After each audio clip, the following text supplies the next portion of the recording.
Ang negosyanteng ito ay inakusahan ng waiter na nagnakaw ng relos ng kanyang anak, ngunit ang katotohanan ay nagpahagulgol sa kanya. Ang restaurant ay puno ng mga tao. Ang malambot na mga ilaw ay sumasalamin sa mga kristal na baso at ang marangal na bulungan ng mga bisita ay pumupuno sa sopistikadong kapaligiran ng pagbubukas ng bagong negosyo ni Danilo Soriano. Ang gabing ito ay inilaan para sa aking anak na nawala ko ilang taon na ang nakalipas, sabi niya na may nanginginig na tinig. Isang mapitong katahimikan ang bumalot sa silid. Nagpatuloy siya. Inaalala ang nakakapangilabot na araw sa parke, ang pagkakagambala ng ilang segundo, ang batang tumakbo patungo sa lawa at hindi na kailanman nakita. Naghanap kami ng ilang buwan. Tinangay nila ang ilalim ng lawa ng 3 beses. Hindi kami nakakita ng anuman maliban sa kanyang sapatos sa tabing dagat. At ang relos na ibinigay ko sa kanya bilang regalo noong ika-5 kaarawan ay nawala rin. Ito ay isang simpleng relos ngunit may nakaukit na salita na nagsasabing magkasama magpakailanman. Ang mga salita ay umalingaw-ngaw sa buong restaurant at kahit ang tunog ng mga kubyertos ay tumigil. Si Adrian Soriano, ang kanyang panganay na anak, ay tinitingnan ng kanyang ama na may basang mga mata. Alam niya na ang talumpating ito ay higit pa sa isang parangal. Ito ay isang sakit na hindi kailanman naghilom. Sa sandaling iyon, may isang bagay na nakakuha ng pansin ni Danilo. Malapit sa bar counter, isang batang waiter ay nagpupunas ng mga baso na may mabibilis na kilos. Ito si Renzo, na panandali ang kinuha para sa espesyal na gabing iyon. Ang tingin ni Danilo ay nakatuon sa kaliwang pulso ng binata. Isang metalikong kislap ay tumakas mula sa puting manggas ng uniforme. Isang pilak na relos na may kayumangging leather strap na lumana. Ang parehong modelo na binili niya, halos 20 taon na ang nakaraan para sa kanyang anak, personalized para sa kanya. Ang puso ni Danilo ay bumilis. Ang baso ay nanginig sa kanyang kamay. Bigla siyang tumigil sa pagsasalita, bumaba mula sa maliit na entablado, at ang mga bisita ay nagsimulang magbulungan, nalilito. Si Renzo ay napansin ang biglaang paglapit at natakot. Si Danilo ay naglakad na may matatag na hakbang, ang mukha ay puno ng halo ng pagkabigla at galit. Saan mo nakuha ang relos na iyan? Malapit ba sa ilog? Tanong niya ng malakas, hindi alintana ang mga tingin. Ang waiter ay nanigas, hindi nauunawaan ang sitwasyon. Ginoo ako, sa ito ay aking relos, lagi ko na itong pag-aari. Lumapit pa si Danilo, hinawakan ng malakas ang pulso ng binata. Ang relos na ito ay sa aking anak. Paano mo ito nakuha? Ninakaw mo ba ito? Ang buong silid ay naging tahimik. Si Renzo na takot ay sinubukang magpaliwanag. Hindi ako nagnakaw ng anuman, Ginoo. Sumpa ko. Ang relos na ito ay lagi nang nasa akin mula pa noong bata ako. Ang manager ng buffet service ay tumakbo patungo sa kanila. Kitang-kita ang kaba dahil sa iskandalo. Naghingi siya ng mga pasensya kay Danilo at hindi naghintay ng paliwanag, tinanggal agad si Renzo sa trabaho. Ginoong Soriano, mangyaring tanggapin ang aking mga pasensya. Ang batang ito ay aalisin kaagad. Sinubukan ni Renzo na magreklamo. Kailangan ko ng trabahong ito, mangyaring. Ang aking ama ay may sakit at umaasa kami sa kita na ito. Ngunit ang manager, na natatakot na mawala ang milyon-milyong kontrata, ay nag-utos na umalis siya kaagad. Ang bulungan ng mga bisita ay lumakas na may mga tingin ng paghatol na nakatuon sa binata. Si Danilo, na nanginginig sa galit at kalituhan, ay tumalikod at lumabas ng restaurant sa gilid na pinto. Sinubukan ni Adrian na sundan siya. Ama, sandali, pag-usapan natin ito ng mahinahon, ngunit itinulak siya ni Danilo at nawala sa gabi. Si Renzo ay lumabas sa likurang pinto na may pulang mga mata at nasusunog na mukha dahil sa kahihiyan. Nakasuot pa rin siya ng uniforme ng waiter, hawak lamang ang lumang bag na may kanyang mga gamit. Ang kalye ay madilim at tahimik, ang tunog lamang ng mga sasakyang dumadaan sa pangunahing abenida. Naglakad siya na walang direksyon, sinusubukang maunawaan ang nangyari. Paano ko raw ninakaw? Ang relos na ito ay lagi ng akin, paulit-ulit niyang sinasabi sa sarili, hinihigpitan ang bagay sa kanyang dibdib. Ilang minuto pagkatapos, umalis si Adrian sa restaurant, hindi makalimutan ang eksena. Ang imahe ng binata na pinahiya at ang pamilyar na relos ay lubhang nakakagulo sa kanya. Sumakay siya sa kotse at nagmaneho sa mga kalapit na kalye hanggang makita niya itong nakaupo sa isang walang taong bus stop. Huminto siya at bumaba. "Sandali, mangyaring," sigaw niya. Si Renzo ay tumayo na takot. "Ano ang gusto ninyo? Umalis na ako, ayaw ko na ng problema." Si Adrian ay nagtaas ng mga kamay. "Hindi ako nandito para gumawa ng problema. Gusto ko lang na makausap ka." Si Renzo ay nag-atubili, ngunit may isang bagay sa ekspresyon ni Adrian na nagpakumpiyansa sa kanya. Umupo sila sa bangko ng bus stop na sinindihan lamang ng isang mahinang poste. Tumingin si Adrian sa relos at maingat na nagtanong, "Maaari mo bang sabihin sa akin kung saan nanggaling ang relos na ito?" Huminga ng malalim si Renzo. "Hindi ko eksakto alam.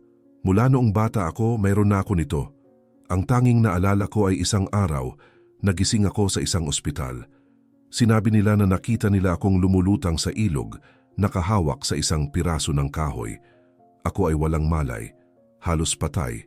Hindi ko kailanman nalaman kung paano ako napadoon. Siguro nahulog ako mula sa isang lugar na bangga ang ulo ko, wala akong ideya." Naramdaman ni Adrian ang pagpigil sa dibdib. "At ilang taon ka noon?" Nag-isip sandali si Renzo. 5 taon. Matagal na iyon. Mula noon, isang lalaking nagngangalang Ignacio ang nag-alaga sa akin. Siya ang aking ama, nag-alaga sa akin ng mag-isa. Hindi kailanman naming nalaman ang tungkol sa aking nakaraang buhay. Nilunok ni Adrian ang laway. Ang mga petsa ay perpektong tumutugma sa pagkawala ng kapatid. 5 taon, bulong niya. Sinusubukang kontrolin ng emosyon. Pinanatili niya ang neutral na tono. "At lagi ka bang namuhay kasama si Ignacio?" Tumango si Renzo. "Oo, siya ay isang mangingisda. Nakatira kami sa isang simpleng komunidad. Hindi siya kailanman nagkaroon ng marami, ngunit binigyan niya ako ng lahat ng kaya niya. Hindi ko alam kung bakit ang relos na ito ay napakahalaga sa inyong ama. Ngunit para sa akin ito ang tanging bagay na mayroon ako mula sa aking pagkabata." Tiningnan ni Adrian ang relos ng mas malapit. Ang strap ay luma na dahil sa paglipas ng panahon, ngunit hindi mapagkakamali. "Nauunawaan ko," sabi niya. "Sinusubukang itago ang pagkabalisa. Pasensya na sa ginawa ng aking ama. Hindi siya dapat kumilos ng ganoon." Tumingin si Renzo sa sahig. Napaka-emosyonal niya. Nauunawaan ko pa ang kanyang sakit. Ngunit hindi ako magnanakaw. Matapat akong nagtatrabaho upang tulungan ang aking ama. Tumingin si Renzo sa cellphone at tumayo. "Kailangan ko nang umalis. Baka makakuha ako ng ibang trabaho bukas ng umaga kung makarating ako sa palengke bago mag-alas 6. Ngumiti ng malungkot si Adrian. "Hindi mo na kailangang magsabi pa ng iba, ngunit ipinangako kong iimbestigahan ko ito. Mag-ingat ka lang, sige ba?" Nagpasalamat si Renzo sa pamamagitan ng pagtango at lumayo sa kadiliman. Si Adrian ay nanatiling nakatayo. Nakikita siyang nawawala sa kanto. Pumasok siya sa kotse, ngunit hindi niya mapaandar ang makina. Kinuha niya ang cellphone, binuksan ang gallery at tumingin sa isang lumang larawan ng kapatid noong 5 taon na may bagong relos sa pulso.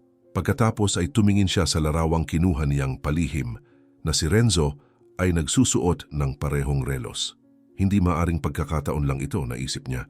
Ang puso ay bumibilis, hinahalo ang takot at isang pag-asa na hindi niya ginagawang matibay. Ang gabi ay malamig nang makarating si Renzo sa bahay.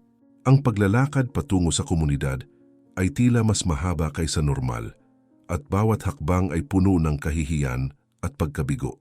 Nang itulak niya ang pintuan ng kahoy, nakita niya si Ignacio, ang kanyang ama, na nakaupo sa mesa. Kinukumpuni ang lambat sa liwanag ng gas lamp. "Bakit ka natagalan, anak?" tanong niya. Itinaas ang pagod na mga mata. Sumagot si Renzo na may namumuong tinig. "May nangyaring napakasama, ama. Inakusahan ako ng pagnanakaw sa harap ng lahat."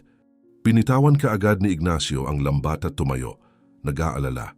"Ano ang ibig mong sabihin? Ano ang nangyari?" Ang bahay ay simple na may mga dingding ng kahoy at semento ang sahig. Ang amoy ng isda at ang tunog ng tubig ng ilog sa background ay lubhang kaiba sa luho ng restaurant.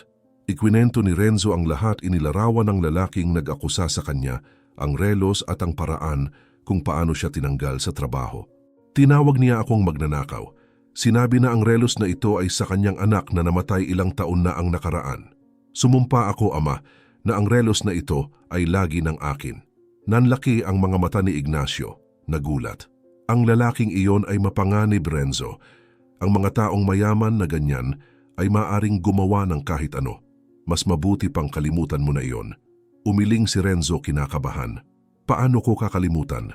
Nawalan ako ng trabaho at pinahiya. Lahat dahil sa isang bagay na lagi ng akin. Huminga ng malalim si Ignacio at lumapit, hinawakan ang relos. Siguro mas mabuti pang itago mo muna. Ang ganitong uri ng tao ay hindi madaling makakalimot. Ayaw kong magkaroon ka pa ng mas maraming problema. Umatras ang binata. Hindi ko ito aalisin, Ama. Ito ang tanging alaala na mayroon ako mula sa aking pagkabata. Kung wala ito, pakiramdam ko ay nawawala ang bahagi ng ako. Si Ignacio ay natahimik, pinagmamasdan ng anak na mahigpit na hawak ang relos at napagtanto na walang silbi ang panghihikayat. Kinaumagahan, ang araw ay pumasok sa bintana ng opisina sa mansyon ni Danilo Soriano. Si Adrian ay nandoon, nakasandal ang mga siko sa mesa ng mogno. Gumugol siya ng buong gabi na inaalala ang bawat salita ni Renzo. Ang kwento ng waiter ay hindi tila kasinungalingan. Ang paraan kung paano niya inilarawan na natagpuan siya sa ilog, ang edad niya, ang komunidad kung saan siya lumaki, lahat ay tumutugma sa panahon ng pagkawala. Posible ba? Bulong niya habang binubuksan ang isang lumang folder na may mga ulat tungkol sa kaso. Binasa niya muli ang ulat ng pulisya. Ang bata ay nawala sa Municipal Park malapit sa lawa. Ginawa ang mga paghahanap sa lawa at sa ilog na dumaan sa ibaba. Ang katawan ay hindi kailanman natagpuan.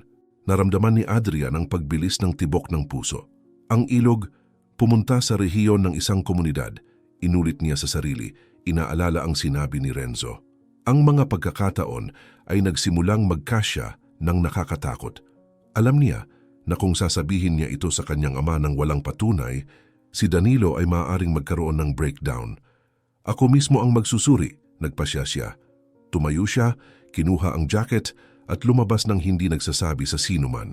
Ilang oras pagkatapos, ang kotse ni Adrian ay umaabante sa isang dirt road na nasa tabi ng ilog. Ang daan ay hindi pantay at ang signal ng cellphone ay nawala ng ilang kilometro na. Ang lugar ay tila nakahiwalay sa mundo. Nang sa wakas ay makarating siya sa komunidad, nakita niya ang mga maliit na bahay ng kahoy sa ibabaw ng palafitas, ang mga batang naglalaro sa tabi ng ilog at ang mga lalaking nag-aayos ng mga lambat. Ang tanawin ay simple, ngunit may isang bagay na tunay doon. Huminto siya at sinalubong ng pagtataka ng mga naninirahan na lumapit ng maingat. Ngumiti si Adrian ng magalang. Magandang hapon. Ako ay isang negosyante galing sa Kabisera.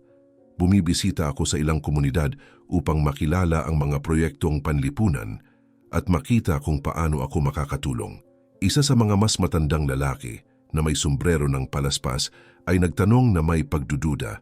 Tumutulong? At ano ang makukuha mo doon? Pinanatili ni Adrian ang kalma. Wala. Ang aking pamilya ay may isang foundation at gusto naming mamuhunan sa mga komunidad na nangangailangan. Nagdala ako ng ilang donasyon ng pagkain at school supplies. Maaari ko bang iwanan sa inyo? Unti-unti, ang klima ay naging mas mapagtagpo. Ang mga tao ay nag-anyaya sa kanya na maupo at nag-alok ng tubig. Pagkatapos makipag-usap sa ilang naninirahan, nagsimula siyang magtanong ng maingat. Ang komunidad na ito ay luma na ba? Nais niyang malaman. Isang babae ang sumagot na nakaramihan ay naninirahan doon ng ilang henerasyon. At ang mga bata dito ay ipinanganak ba lahat sa rehiyon? Pilit niya, tumingin ang babae sa iba na nagtitinginan ng walang sagot. Isang hindi komportabling katahimikan ang nabuo. Itinago ni Adrian, sinusubukang magmukhang casual, kasi nakilala ko ang isang binata na sinabi na taga rito na ang pangalan ay Renzo, isang napakagalang at masipag na kabataan. Ang pangalan ay nagdulot ng agarang reaksyon. Ang iba ay nag-iwas ng tingin, ang iba ay lumayo. Ang lalaking may sombrero ay umubo at sinabi ng mababa, "Ang batang iyan ay hindi anak ng sino man dito, Ginoo. Si Ignacio ang nag-alaga, ngunit walang nakakaalam kung saan talaga siya galing." Nagkunwaring nagulat si Adrian. Paano naman? Akala ko ay taga-komunidad siya. Nagtiklop ng mga braso ang lalaki. Si Ignacio ang nakakita. Maraming taon na ang nakalipas. Ang bata ay nalulunod sa ilog, nakahawak sa isang troso. Si Ignacio ay nangingisda noong araw na iyon at nililigtas ang bata. Ang bata ay walang naaalala. Lagi naming iniiwasan na pag-usapan ito dahil naniniwala siya na siya ay anak ni Ignacio at hindi kailanman ni Ignacio gustong magpaliwanag ng iba. Sinasabi niya na ito ay kalooban ng Diyos. Itinago ni Adrian ang emosyon, ngunit ang puso ay bumibilis. Nauunawaan ko. Salamat sa pagsasabi sa akin. Tumango ang matanda at sinabi, "Huwag mo lang sabihin sa binata, hindi niya alam." At si Ignacio ay dumaan na sa maraming hirap. "Huwag mong pakialaman ang nakaraan na iyan, Ginoo." Nangako si Adrian na respetuhin, ngunit sa loob ay alam na niya na hindi siya makakapigil doon. Kailangan niyang makausap si Ignacio. Ang mga oras ay dahan-dahang lumipas. Ang araw ay mababa na nang makita ni Adrian ang isang lalaking figura na paparating sa daanan na nasa tabi ng ilog, nagdadala ng isang cooler at may pagod na ekspresyon. Ito si Ignacio, bumabalik mula sa pangingisda ng araw. Tumayo si Adrian, inayos ang kanyang damit at lumapit sa kanya. "Magandang hapon, Ginoong Ignacio. Pasensya na kung biglang dumating nang hindi nagsasabi. Ako ang binata na dumating kanina na may mga donasyon para sa komunidad," sabi niya ng magalang. Si Ignacio ay mukhang nagulat ngunit sumagot ng may kabaitan. "Ah, oo, sinabi nila sa akin. Ikaw ang negosyante mula sa kabisera. Dumating upang tumulong sa mga tao dito. Pagpalain ka ng Diyos." Bahagyang ngumiti si Adrian. "Sa katunayan, gusto kong makipag-usap ng kaunti. Ang mga tao dito ay nagsabi ng maraming maganda tungkol sa inyo. Sinabi nila na kayo ay isang taong lubhang pinagagalang." Si Ignacio, na medyo nahihiya, ay nagsignal na maupo siya kasama niya sa beranda ng bahay. "Ginagawa ko ang kaya ko, binata. Ang buhay dito ay mahirap, ngunit nakakayanan namin." Pinagmasdan niya ang simpleng paraan ng pagsasalita ng lalaki, hindi napapansin na ang paksa ay malapit ng magbago. Pagkatapos ng ilang minuto ng pag-uusap tungkol sa komunidad, inilipat ni Adrian ang tema sa kung saan niya gustong makarating. "Sinabi rin nila na mayroon kayong anak na ang pangalan ay Renzo. Nakilala ko ang binata kahapon. Napakagalang, masipag, mukhang mabuting tao." Ngumiti kaagad si Ignacio na may malinaw na pagmamalaki. "Ang aking anak ay lahat ng mayroon ako. Masipag siyang nagtatrabaho upang tulungan ako. Si Renzo ay may mabuting puso, Ginoo, at karapat-dapat sa isang kinabukasang mas mabuti kaysa sa buhay na ito ng mangingisda." Pinanatili ni Adrian ang kalmadong tono. "Maaari bang magtanong ng isang personal na bagay? Totoo bang ipinanganak siya dito?" Ang ngiti ni Ignacio ay dahan-dahang nawala. Gumalaw siya sa bangko, hindi komportable, at nag-iwas ng tingin. "Bakit mo gustong malaman iyon?" tanong niya ng mababa. Huminga ng malalim si Adrian. "Dahil sinabi sa akin ng iba. Sinabi nila na natagpuan ninyo siya sa ilog maraming taon na ang nakalipas." Si Ignacio ay nanatiling walang galaw. Sa ilang segundo, ang katahimikan ay ganap na naputol lamang ng tunog ng ilog na umaagos. "Sino ang nagsabi sa iyo niyan?" tanong niya. Sinusubukang itago ang kaba.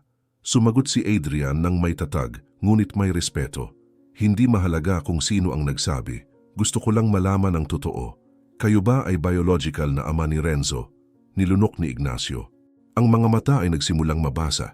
Hindi ako," sagot niya sa wakas na may namumuong tinig. Si Adrian ay natahimik na pinapayagan siyang magpatuloy. Hinimas ni Ignacio ang mukha at nagsimulang magsalita na parang nagbubuhos ng bigat na inilaan sa loob ng mga taon. "Nakita ko ang batang iyon matagal na panahon, Gino. Ako ay nangingisda ng maaga ng umaga nang makita ko ang isang bagay na lumulutang sa ilog.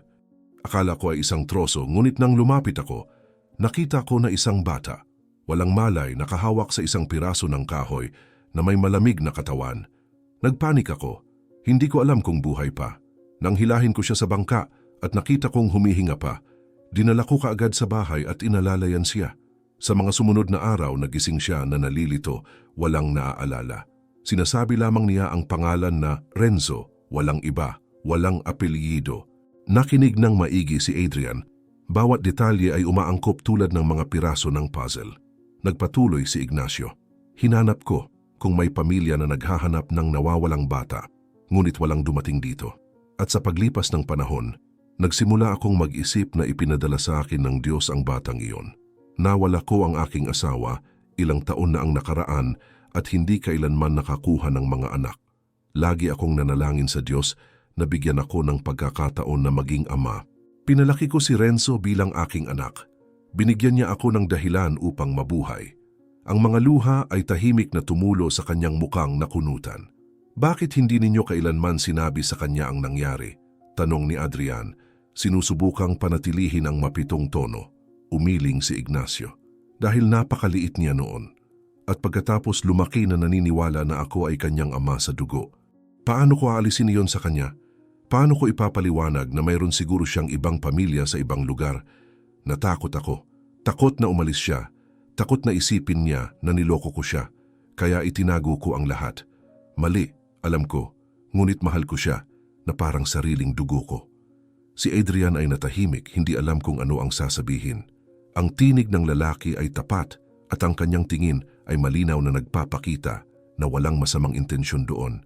Tanging desperasyon lamang ng isang taong nag-iisa na nakakita ng anak sa tubig ng ilog. At ang relos na iyon, ginagamit pa rin niya? Tanong niya. Alam na ang sagot. Tumango si Ignacio. Hindi kailanman tinanggal. Sinabi niya na ito ang tanging alaala na mayroon siya mula sa pagkabata. Naisip ko ring itago minsan na natatakot na may magtanong. Ngunit sumuko ako. Iyon ay bahagi na niya. Hinimas ni Adrian ang mukha. Naramdaman ang bigat ng natuklasan. Ngayon ay sigurado na siya na si Renzo ay ang batang nawala sa lawa. Ang mga petsa, ang lokasyon na malapit sa ilog, ang relos, lahat ay perpektong umaangkop. Nauunawaan ninyo kung ano ang ibig sabihin nito, hindi ba? Sabi niya ng mahinahon. Sa palagay ko alam ko kung ano ang iniisip mo, sagot ni Ignacio balisa. Ngunit mangyaring huwag mong sabihin pa. Hindi handa si Renzo na marinig iyon. Naniniwala siya na ako ang kanyang ama. Ang pagsasabi ng iba ay maaaring sirain siya. Ngayon, sandaling pahinga muna. Para maipagpatuloy namin ang pagdadala ng mga nakaka-inspiring kwentong ito ng libre, hinihiling namin na mag-iwan kayo ng like at mag-subscribe sa channel. Mag-comment ng salitang pag-asa sa comment section. Maraming salamat at ipagpapatuloy natin ang kwento. Huminga ng malalim si Adrian at tumingin sa ilog. Ayaw kong saktan siya, pero deserve ng tatay ko na malaman nawalan siya ng anak at hindi na nakabawi. Paano kung siya nga? Pinutol siya ni Ignacio, umiiyak. Sandali lang, bukas nandito na siya at makakausap mo siya. Hayaan mo akong kasama. Kailangan niyang marinig ito ng mahinahon, hindi sa gulat. Nakikiusap ako, huwag kang gagawa ng kahit ano nang hindi mo ako sinasabihan. Napansin ni Adrian ang desperasyon ng lalaking iyon at naramdaman ang paninigas ng lalamunan. Sige, sagot niya. Bukas, babalik ako. Tumango si Ignacio, pinupunasan ang luha. Salamat. Gusto ko lang ng kabutihan ng anak ko. Tumayo si Adrian, tumingin sa ilog na nawawala sa likuan. Darating ang katotohanan, Ginoong Ignacio, at walang masasaktan kung darating ito sa tamang paraan. Pagkatapos, umalis siya, dumating ang susunod na araw.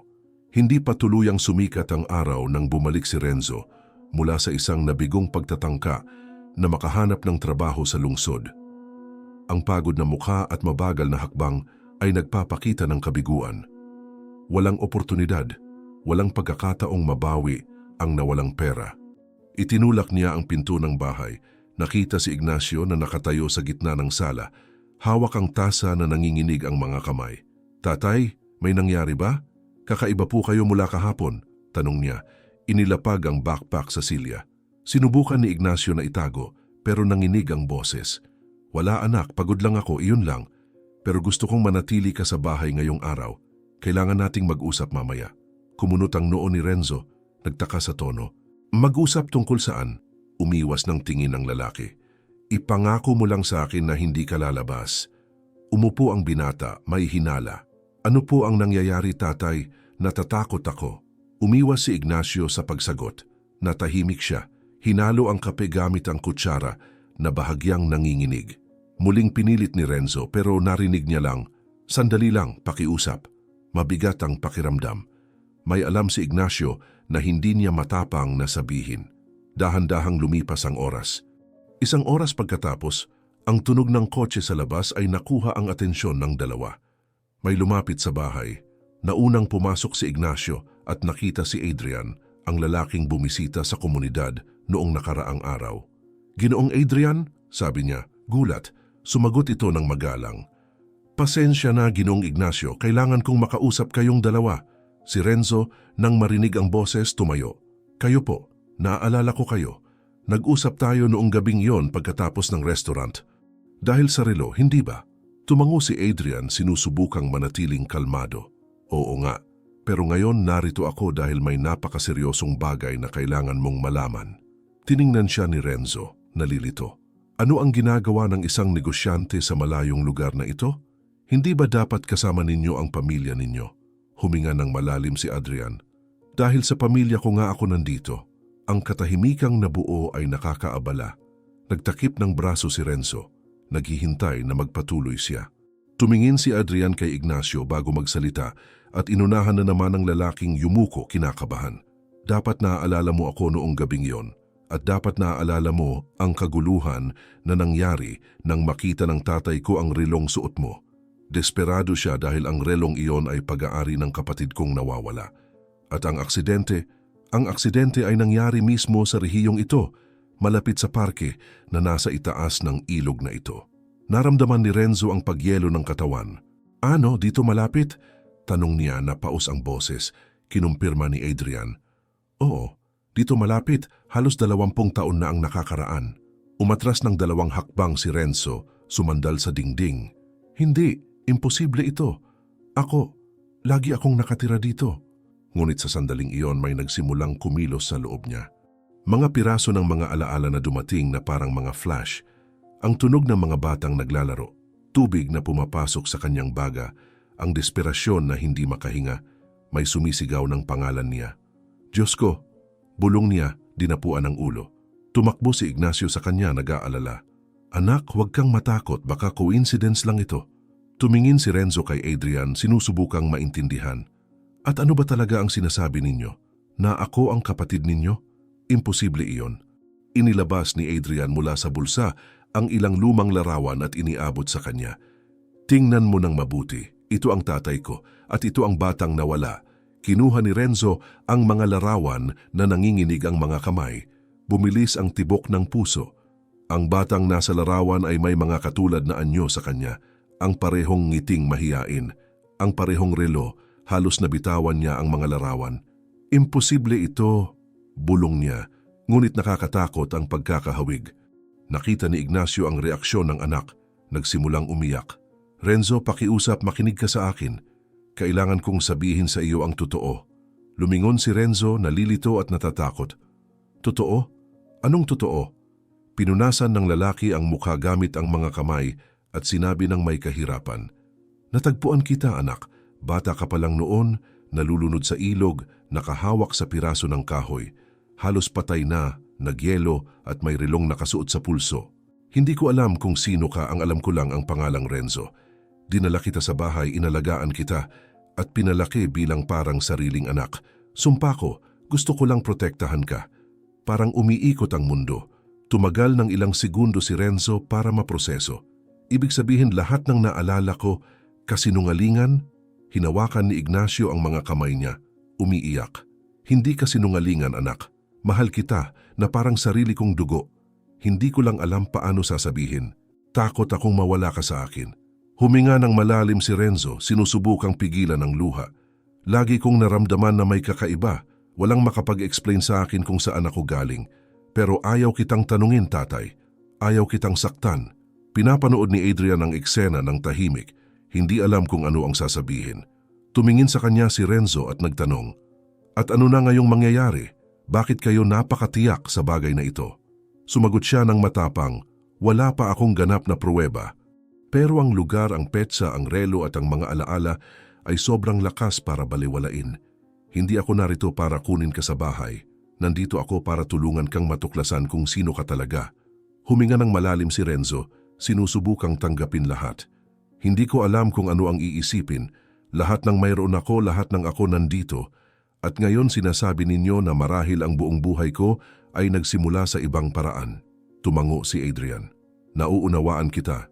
Pero kung gusto mo ng mga sagot, kailangan mong makita ang tatay ko. Kailangan niyang marinig ang kwento mo. Siya lang ang makakapagkumpirma ng totoo. Pinunasan ni Ignacio ang luha at tumingin sa anak na may takot. Kung pupunta ka, baka gusto kanyang dalhin paalis, hindi ko kakayanin iyon. Mahigpit na hinawakan ni Renzo ang mga kamay niya. Walang magbabago sa atin.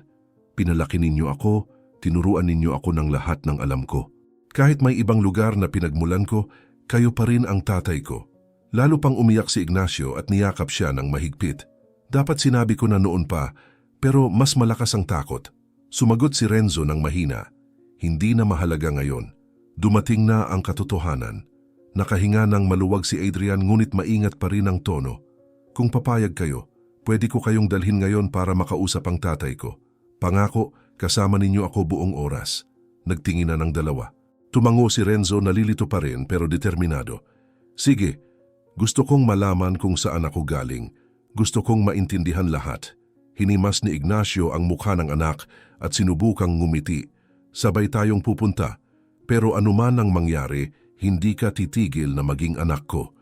Pagkatapos pumunta sila sa kotse, ang tatlo ay handang ilantad ang buong katotohanan sa isang pagkakataon. Dahan-dahang umakyat ang kotse ni Adrian sa tree-lined avenue na papunta sa mansyon. Kusang bumukas ang electric gate at tahimik na pinapanood ni Renzo at Ignacio ang laki ng ari-arian. Napakalaki ng hardin, may mga ornamental fountains at mga puno na ilang daang taong gulang na. Tumingin si Renzo sa paligid na mangha. Hindi pa ako nakapunta sa ganitong lugar, bulong niya. Pinisil ni Ignacio ang balikat niya. Hindi mo kailangang matakot, anak. Nandito lang tayo para linawin lahat. Nagpark si Adrian at huminga ng malalim bago bumaba. Nandito ang tatay ko. Hindi niya alam na paparating tayo, pero mas mabuti na ito. Kailangan nang sabihin ang totoo. Sinundan ng dalawa ang binata hanggang sa pasukan. Ang tunog ng mga hakbang ay umalinggaw-ngaw sa Italian marble floor at ang kapaligiran ay nagpapahayag ng kadakilaan ng mayamang tahanan, ngunit pati na rin ang kalungkutan ng naninirahan doon sa loob ng mga taon. Isang katulong ang nagbukas ng pangunahing pinto at inanunsyo na dumating na si Adrian. Mula sa opisina sa ikalawang palapag, isang matatag na boses ang nagtanong kung sino ang kasama niya.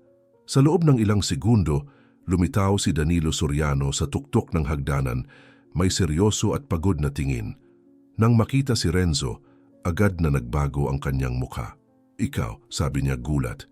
Ano ang ginagawa ng batang ito dito? Pumarito para asarin ako. Malinaw na sinabi ko na ayaw ko nang makita ang ninakaw na relong iyan. Nanatiling nakatigil si Renzo. Walang lakas ng loob na sumagot. Sumunod si Adrian. Tatay, pakiusap, makinig kayo. Dinala ko siya at si Ginoong Ignacio dahil may mahalagang bagay na kailangan ninyong malaman. Bumaba si Danilo sa mga hagdan na matatag ang mga hakbang, hindi tinago ang inis. Ayaw kong makinig ng kahit ano. Ang istoryang ito ay sapat nang nakakahiya sa akin. Tumaas ang boses ni Adrian. Tatay, makinig. Ang batang ito ay maaaring kapatid ko. Ang katahimikang nabuo ay ganap. Huminto si Danilo sa gitna ng hagdanan na parang hindi nakaintindi. Ano ang sinabi mo? Lumunok si Adrian. Siya ay maaaring kapatid ko, ang anak na nawala ninyo noong araw na iyon sa parke. Hinawakan ni Ignacio ang kamay ni Renzo, sinusubukang magbigay ng lakas. Habang dahan-dahang lumapit ang lalaki, may gulat sa mukha. Ito ay kahibangan, isang panlilinlang. Nalinlang ka, Adrian. Nanatiling kalmado ang anak at inilabas mula sa bulsa ang isang folder. Hindi panlilinlang. Pumunta ako sa komunidad, nakausap ko ang mga naninirahan. Kinuwento nila sa akin tungkol sa isang batang natagpo ang nalulunod sa ilog, walang malay, may relong nakasuot, at ang lalaking nagligtas at nag-alaga sa kanya ay nandito. Si Ignacio ang nagpalaki sa kanya. Tumingin si Danilo kay Ignacio na may pagdududa. Kaya kayo pala ang nasa likod nito? Gusto ninyong samantalahin ang aking sakit para makakuha ng pera? Sumagot si Ignacio na nanginginig ang boses. Ginoo, wala akong gusto. Gusto ko lang na malaman ninyo na hindi ko kailanman ginawa ang masama sa kahit sino. Iniligtas ko ang batang ito mula sa kamatayan at pinalaki bilang sariling anak. Hindi ko kailanman naisip na maaaring siya ang anak ninyo. Iniliko ni Danilo ang mukha. Nagalit. Akala ba ninyo ay maniniwala ako sa ganito? Na ang anak kong nawawala ay nabuhay sa loob ng lahat ng taong ito sa isang komunidad ng mga mangingisda? Nakakatawa iyan. Sa wakas, nangahas si Renzo na magsalita. Hindi ako nagsisinungaling. Hindi ko kailanman nalaman kung sino ako. Ang alam ko lang ay isang araw nagising ako sa isang kakaibang bahay, basa, may relong ito sa pulso. Naalala ko na lumulubog ako sa tubig, ang desperasyon na hindi makahinga, na nakikita kong sumisilim ang lahat. Pagkatapos noon, wala na. Kumunot ang noo ni Danilo. Ano ang sinasabi mo? Huminga ng malalim si Renzo. Sa palagay ko, nasa lawa ako. Naalala ko na sobrang takot ako. Naalala ko na pumapasok ang tubig sa bibig ko at may sumisigaw ng pangalan ko. Pagkatapos noon, dilim na lang. Nagising ako ilang araw pagkatapos sa bahay ng lalaking ito, walang naalala. At mula noon, nabuhay ako bilang Renzo, anak ni Ignacio. Lumapit si Adrian at inilapag ang mga lumang larawan sa coffee table. Tingnan ninyo, tatay, ang relo ay pareho. Ang mukha niya ay may mga katulad na anyo sa bata sa mga larawan. Tumingin ng diretso si Danilo sa mga imahe at pagkatapos kay Renzo. Nagsimulang manginig ang mga kamay. Ang relong ito, bulong niya. Dinala ni Renzo ang kamay sa pulso at hinubad ang bagay para ipakita. Ito po, Ginoo, lagi ko pong pag-aari. Dahan-dahang kinuha ni Danilo ang relo, binaliktad para tingnan ang likod. Naroon ang ukit na siya mismo ang nag-utos na gawin. Para sa walang hanggan magkasama, tatay. Nakilala niya ang bawat detalye, ang leather bracelet na pinili niya ang silver dial. Hindi maaari, bulong niya, at nagsimulang tumulo ang mga luha. Nag-emosyon si Renzo, sumunod ng isang hakbang. Naniniwala na po ba kayo sa akin? Hindi sumagot si Danilo. Pinanood lang niya ito ng tahimik na parang tumigil ang oras. Anak ko, sabi niya sa wakas, halos mawala ang boses. Buhay pa ang anak ko. Lumuhod siya, umiyak na parang matagal nang hindi ginagawa. Lumapit si Adrian at inilagay ang kamay sa balikat niya. Nandito siya, tatay, ayos lang siya. Tumingin si Danilo kay Ignacio at kahit sa gitna ng mga luha, nakapagsabi, iniligtas ninyo ang buhay niya. Gumugol ako ng mga taon na sinisisi ang mundo, inakala kong nawala ko na lahat. At kayo ang nagbalik ng pinakamamahal ko, salamat. Maraming salamat. Sumagot si Ignacio sa gitna ng mga hikbi. Ginawa ko lang ang gagawin ng kahit sinong matinong tao. Ang muling pagkikita ay imposibleng pigilan. Tumayo si Danilo at niyakap ng mahigpit si Renzo. Patawad sa akin dahil sumigaw ako sa iyo noong gabing iyon. Bulag ako sa sakit. Kung alam ko lang kung sino ka, hindi ko kailanman gagawin yon. Umiyak si Renzo sa bisig niya. Walang dapat na patawarin, hindi ko rin alam kung sino kayo. Si Adrian nag-emosyon, pinapanood lang. Ang pamilyang inakala niyang nawala ay, sa isang paraan, kumpleto na ulit. Pagkatapos ng ilang minuto, lumayo si Danilo at pinunasan ang mukha. Titira ka dito sa akin mula ngayon. Masyadong matagal ka nang nakatira sa malayo. Huminga ng malalim si Renzo at sumagot ng taos-puso. Gusto ko pero hindi ko rin maaring talikuran ang buhay na mayroon ako. Si Ignacio ay tatay ko at ang komunidad ay tahanan ko. Gusto kong hatiin ang oras ko sa dalawang lugar. Nag-atubili si Danilo sandali pero sumang-ayon. Sige anak. May karapatan kang mahalin ang nag-alaga sa iyo. Hindi ko kukunin iyon. Si Adrian napansin ang mas magaan na kapaligiran, lumapit na may ideya. Tatay, bakit hindi natin gamitin ang social fund ng kumpanya para tulungan ang mga tao sa komunidad? Nabubuhay sila ng napakaliit at doon na natiling buhay si Renzo sa loob ng mga taon. Tumingin si Danilo sa anak at sumang-ayon kaagad. Tama ka. Ito ang pinakamababa na magagawa ko para sa nag-alaga sa anak ko.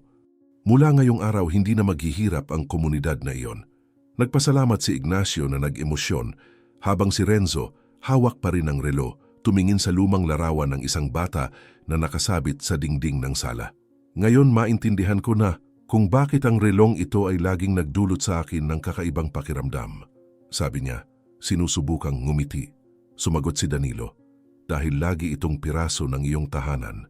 Niyakap niya ulit ito at sa pagkakataong ito ang yakap ay hindi ng kawalan ng katiyakan kundi ng pagkilala.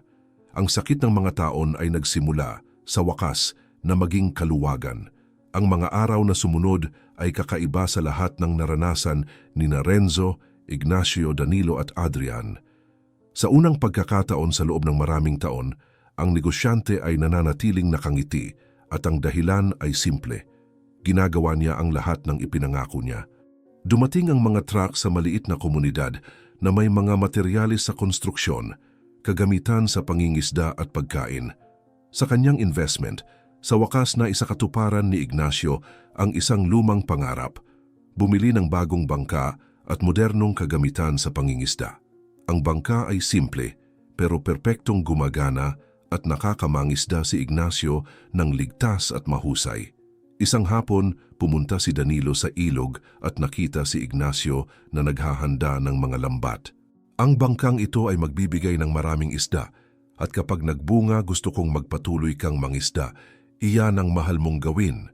Tumawa si Ignacio, nag-emosyon. Hindi ko kailanman naisip na maririnig ko ang ganito sa buhay ko.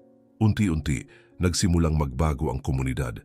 Nakatanggap ang mga bahay ng structural renovations, lumaki ang local commerce, at isang maliit na paaralan pa ang itinayo para sa mga bata. Ang dating nakalimutang lugar ay naging kilala sa natural na kagandahan at matulunging espiritu. Direktang sumali si Adrian sa proyekto, lumilikha ng kooperatiba ng mga mangingisda na nagpapahintulot na ibenta ang isda direkta sa mga restaurant sa lungsod. Kailangan nilang pahalagahan ang trabaho ninyo, sabi niya. Si Renzo, sa pagkakita ng lahat na umuunlad, gumaan ang pakiramdam. Parang ang buhay sa wakas ay gumagawa ng hustisya. Isang maliwanag na umaga, naroon si Renzo sa beranda ng mansyon. Tiningin ang lumang larawan ng biological father na yakap siya noong bata pa. Ang larawang lubhang pinahahalagahan ni Danilo at ngayon ay nakikilala niya ng may emosyon. Hinawakan niya ang larawan at bigla, dumating sa isipan ang sunod-sunod na mga alaala na parang mabilis at matinding pelikula. Naalala niya ang parke na puno ng mga bata, ang tatay na abala sa pag-uusap sa iba, ang kuryosidad na nag-udyok sa kanya na pumunta sa tabi ng lawa. Naalala niya ang paa na nadulas, ang pakiramdam ng pagbagsak sa malamig na tubig, ang desperasyon na hindi makataas, ang tubig na pumapasok sa mga baga, ang paningin na lumalabo, ang pakiramdam na dinadalang ng agos, at pagkatapos, ang kadiliman. Halos namatay ako, bulong niya, may mga luha sa mata. Kung hindi ako natagpuan ni Ignacio, nang dumating si Danilo agad siyang tinawag ni Renzo. Tatay, naalala ko na lahat, sabi niya na paos ang boses. Lumapit si Danilo, nag-aalala. Ano ang sinasabi mo, anak? Kinuwento ni Renzo ang bawat detalye. Ang parke, ang pagkaabala, ang pagbagsak sa lawa, at kung paano siya dinala ng agos hanggang sa ilog. Dapat namatay na ako sa pagkalunod, pero may pumigil sa akin na mabuhay hanggang matagpuan ako ni Ignacio. Siguro si God, siguro ang nanay ko na nagprotekta sa akin. Hindi napigilan ni Danilo ang mga luha. Nailigtas ka ng himala, Renzo. Lahat ng hiningi ko sa Diyos ay pagkakataon na makita ka ulit. At ngayon, naiintindihan ko, hindi kanya kinuha sa akin. Iniingatan ka lang niya sandali. Niyakap siya ni Renzo, umiiyak din. Akala ko nawalan ako ng lahat, tatay, pero sa totoo lang, nakakuha ako ng 2 pamilya. Pumasok si Adrian sa sala at natagpuan silang magkayakap. Natagalan ang tadhana, pero pinagsama tayong muli, sabi niya, ngumingiti. Tumango si Danilo, tumingin sa bintana. O anak, may kakaibang paraan ng buhay na ituwid ang akala nating wala ng solusyon. Ilang linggo pagkatapos na bago ang komunidad, perpekto ang pagfunksyon ng public lighting at nagniningning ang mga bahay sa gabi.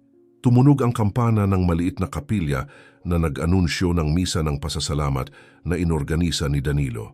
Maaga nang nagtipo ng mga tao, nakasuot ng pinakamahusay nilang damit. Sabay na pumasok sina Renzo, Ignacio, Adrian at Danilo at naupo sa parehong bench magkatabi. Sinimulan ng pari ang seremonya na nagsasalita tungkol sa pagpapasalamat, pagmamahal at mga bagong simula. Ibinalik ng Diyos ang pinaghiwalay ng panahon, sabi niya. At kapag nangyari ito para ipakita na walang sakit na permanente. Ilang oras pagkatapos, pa rin sa komunidad, pumunta si Renzo sa ilog at pumikit. Naramdaman ang simoy ng hangin sa mukha. Ang liwanag ng araw ay sumasalamin pa rin sa kanyang relo. na parang ang alaala ng biological father ay nandoon, buhay sa bawat reflection.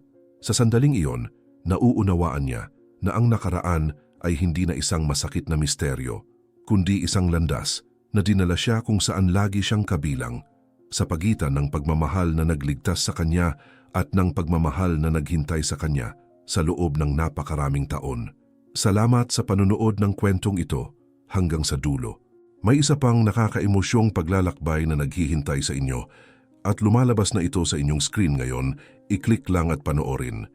Kung naantig ang kwentong ito sa inyong puso, mag-subscribe sa channel. Nagbibigay ito sa amin ng motibasyon na magpatuloy na magbigay ng boses sa mga tunay na kwento na dapat na maaalala. Sabihin sa amin sa comments kung saang bansa kayo nanonood at kung kaya, i-share. Minsan ang simpleng kwento ng pagtagumpayan ay maaaring ang kailangan ng iba para hindi sumuko.